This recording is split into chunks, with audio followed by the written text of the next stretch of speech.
We started 2020 on a high note. The Philippines had the third fastest growing economy in Asia and was expected to become an upper middle income country. But fate had a different plan, and life as we know it transformed. Starting with the explosive eruption of the Taal volcano, followed by the lockdown and quarantine restrictions due to a previously unknown virus, Filipinos found themselves struggling with unemployment and reduced income. This fueled the Department of Trade and Industry to fire up various initiatives and programs to boost the entrepreneurial and resourceful spirit and reignite the competitiveness of the industry and the service sectors. Instead of drowning in adversity, Filipino ingenuity prevailed, and our countrymen found new ways to work, to shop, to learn, and to do business. Amid the challenges of the pandemic, DTI took on the tough task of balancing health and the economy towards creating a better normal. When Luzon was placed under enhanced community quarantine, we immediately ensured the unimpeded flow of important cargo like food, medicine, PPEs, and other essential items across quarantine control points. We established a DTI COVID-19 rapid response team to urgently resolve concerns on prices, movement of goods and people, and other concerns. To encourage local production of face masks and PPEs, we persuaded manufacturers to repurpose their factories. We tasked our shared service facilities and fab labs to produce thousands of protective equipment. Through face masks para sa masa, we supplied more than 1 million cloth masks to poor families and individuals and provided livelihood to MSMEs, cooperatives, and other members of the community at the same time. We introduced Rebuild PH, a recovery plan to help steer our economic growth as we bounce back from the pandemic. To protect consumers from abusive price increases, DTI enforced the price freeze on basic necessities and prime commodities. With the NBI and PNP, we moved against hoarding and profiteering of basic goods to ensure supply and right pricing.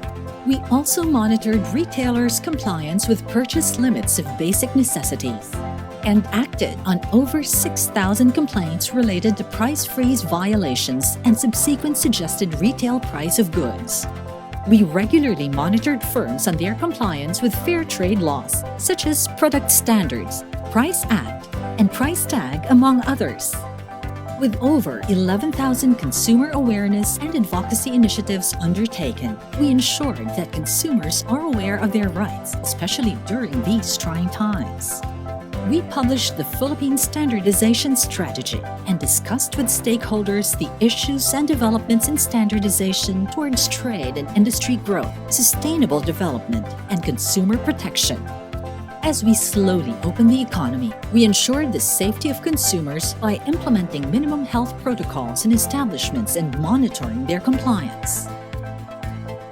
To ease the effects of the lockdown, especially on micro, small, and medium enterprises, we issued guidelines to extend the grace period on payments for residential and commercial rents. We allowed businesses to increase their operating capacity to help them generate more income. We launched the CARES loan program to help MSMEs restart their businesses, and the HEROES program to help repatriated OFWs go into business. We developed systems and automated processes integrating business name registration with other government systems, expanding e-payment options for BN registration, among others. MSME assistance became more accessible with over 1,100 negosyo centers established nationwide. Our mentorship programs for MSMEs also moved online to reach more entrepreneurs despite the lockdown. We also provided a new virtual learning platform for MSMEs to ease their transition from offline to online.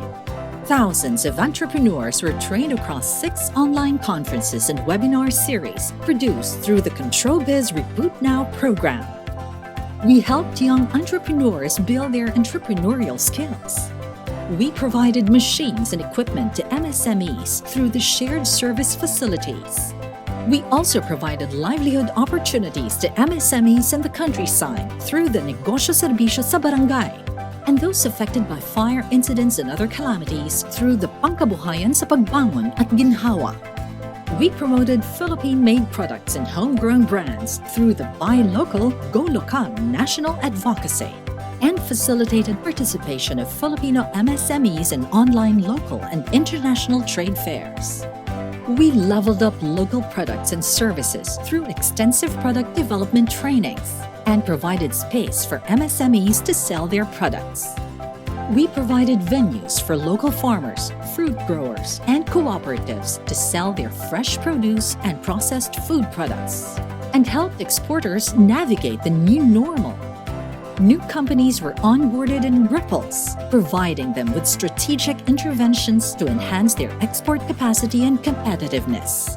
We encouraged exporters to go digital and launch the first ever Export Enablers exhibit. We empowered women entrepreneurs and increased their international competitiveness.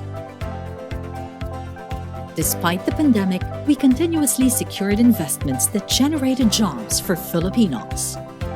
We attracted more investments by working with ASEAN member states on the ASEAN Trade Repository. We also boosted foreign partnership ventures through the Regional Comprehensive Economic Partnership Agreement or RCEP. With increased market access to our trade partners, we helped ease the trade of strategic goods and maintain counterpart recognition of our Accreditation Bureau.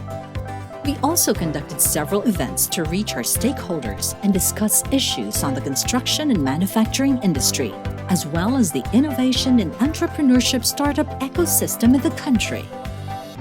2020 has challenged us, but with every Filipino's ingenuity, DTI has shown that there is always light even during the darkest of times.